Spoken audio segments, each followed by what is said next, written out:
ओम श्री गणेशाय नमः। राधे कृष्ण कथा कहानियां में आपका स्वागत है। राधे कृष्ण की कृपा आप सब पर बनी रहे। आइए जानते हैं कि महात्म्यम का 19वां अध्याय। महर्षि वशिष्ठ जी के मुख से गंधर्व कन्याओं की मुक्ति के बारे में सुनकर महाराज दिलीप ने प्रश्न किया, हे गुरुवर, गंधर्व कन्याओं को क्यों शाप का भागी बनना पड़ा? वे गंधर्व कन्या किसकी पुत्रियां थीं और उनकी कितनी संख्या थी? क्या उनका क्या दोष था? माघ माह में उन्होंने क्या कहाँ स्नान किया था और महर्षि लोमस द्वारा किस प्रकार उनके शापों का शमन हुआ? यह जानने की मेरी प्रबल जिज्ञासा है। महर्षि वशिष्ठ जी ने कहा, अत्यंत प्राचीन काल में कुबेर की अलकापुरी में 5 गंधर्व भ्राता निवास करते थे। उनके नाम क्रमश सुख, संगीति, सुशील, चंद्रकांत, सुप्रेम तथा स्वर्व वेदी थे। उन 5 गंधर्वों के 5 कन्या थी। सुख संगीत की कन्या प्रसोदनी सुशील थी, सुशीला चंद्रकांता के सुतारा, सुप्रेम के चंद्रिका तथा शुभेदे की कन्या का नाम शुभरा था। ये 5 ही गंधर्व ही कन्या अतुलनीय स्वरूप से संपन्न थी तथा गायन, वादन एवं नृत्य कला में अत्यंत प्रवीण थी। जब ये यक्षराज कुबेर की सभा में अपना गायन, वादन तथा नृत्य प्रस्तुत करती थीं, तो संपूर्ण सभा मोहित होकर रह जाती थी। एक बार बैसाख माह में ये 5 गंधर्व कन्या गौरी पूजन के लिए सुंदर वस्त्र आभूषणों से सज्जित होकर अपने वाद्य यंत्रों व बीड़ाओं को लेकर वन गईं। वन में एक सरोवर के समीप पहुंचकर उन्होंने गौरी पूजन हेतु कमल पुष्प तोड़ना प्रारंभ किया। इसके साथ ही उन्होंने एक सरोवर में स्नान भी किया। वस्त्र परिवर्तन, रोली स्वर्गमय बालुका से देवी पार्वती की प्रतिमा निर्मित की और रोली चंदन, कुमकुम, अक्षत, कमल तथा परिजात पुष्पों एवं धूप, दीप, नवेद आदि से देवी का पूजन किया। गौरी पूजन के पश्चात उन्होंने प्रतिमा के सम्मुख गायन वंदना करते हुए नृत्य करना आरंभ किया। गंधर्व कन्याओं का गायन, वंदना, नृत्य में अंग संचालित तथा स्वर्ग प्रबंध अत्यंत मनोरथ था। जिस समय यह गंधर्व कन्या देवी पार्वती को प्रसन्न करने हेतु नृत्य एवं गायन कर रही थी, उसी समय वहां स्नान करने के लिए महर्षि वेदनिधि के पुत्र अग्न्य आए। अग्न्य अत्यंत रूपवान थे। उनका सौंदर्य कामदेव को भी लज्जित करने वाला था। सौंदर्य के साक्षात अवतार अग्नि ने मृगचर्म, उत्तम योगोबीत तथा कट में मेखला धारण कर रखी थी।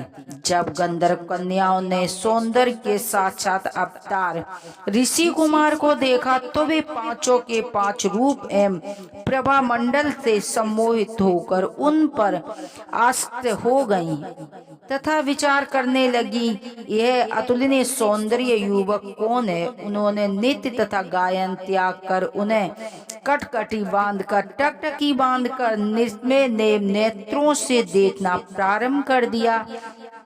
तभी गंधर्व कन्या सम्मोहित हो और काम पीड़ित होकर विचार करने लगी कि कहीं यह रूपवान पुरुष कामदेव तो नहीं है। गंधर्व कन्या के हृदय में दूषित हो गए थे। उन्होंने सोचा, यह चाहे कोई भी हो और न हो, पर ईश्वर ने यहाँ इसे हमारे निमित्त भेजा है। जिस प्रकार सौभाग्यशाली ग्राम को अपने पूर्व सत्कर्मों के फल से कोष की प्राप्ति होती है, उसी प्रकार देवी भगवती पार्वती ने उन्हें प्रसन्न होकर हमारे लिए ही भेजा है। यह हमारा वर है। वे आपस में कहने लगी, इसे मैंने वरा है, इसे मैंने वरा है। आपस में इस प्रकार चर्चा करने लगी।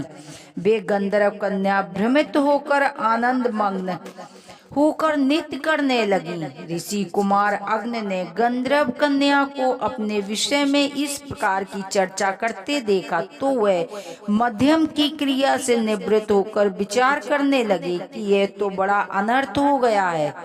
क्या मैं सुंदरियों मुझे भी विचलित करके सम्मोहित कर दे लेंगी, तब मैं किस प्रकार अपने धर्म का और शील की रक्षा कर सकूंगा।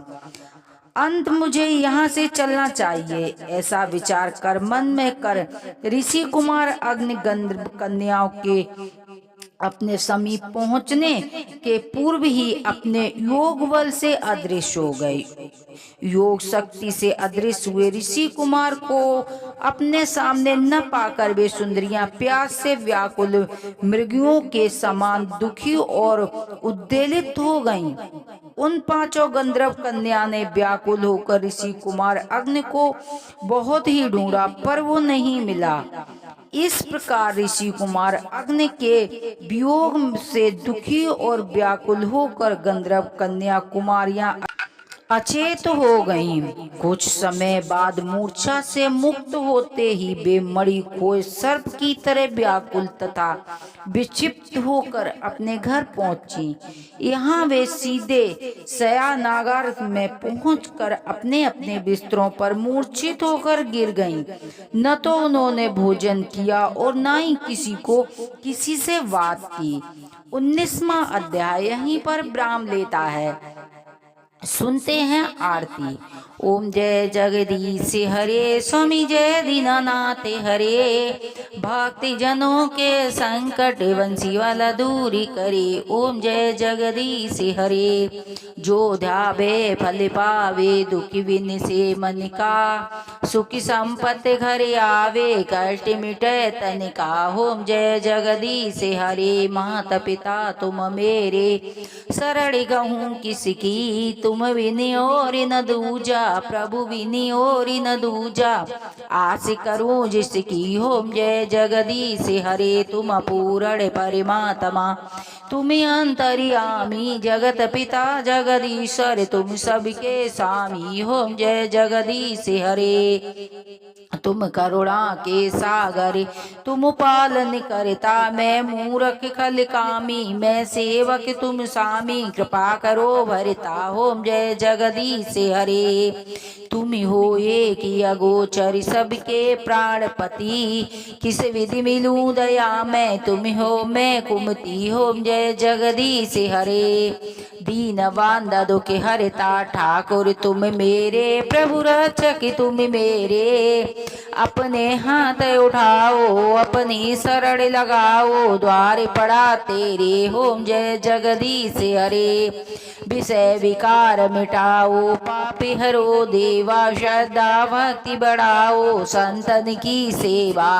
ओम जय जगदीश हरे, तन मन धन सब कुछ है तेरा, तेरा तुझको अर्पण क्या लागे मेरा। ओम जय जगदीश हरे, श्री श्याम सुंदर जी की आरती जो कोई नर गावे, स्वामी प्रेम सहित गावे, कहत शिवानंद स्वामी, भजत हरि हर स्वामी, मन वांछित फल पावे। ओम जय दीनानाथ हरे, कर्पूरी गौरम करुणावतारम, संसादिसारम भुजगेन्द्रहारम, सदा वसंतम हृदयारविंदे, भवम भवानी सहितं नमामि। तुमेव माता च पिता, तुमेव बंधु च सखा, तुमेव विद्या शरणम, तुमेव शरणम मम देव देवा। हरे हरे महादेव की जय, मैया पार्वती की जय। कथा सुनने वाले को और कथा पढ़ने वाले दोनों पर लक्ष्मी नारायण की कृपा प्राप्त होती है। हर हर महादेव की जय।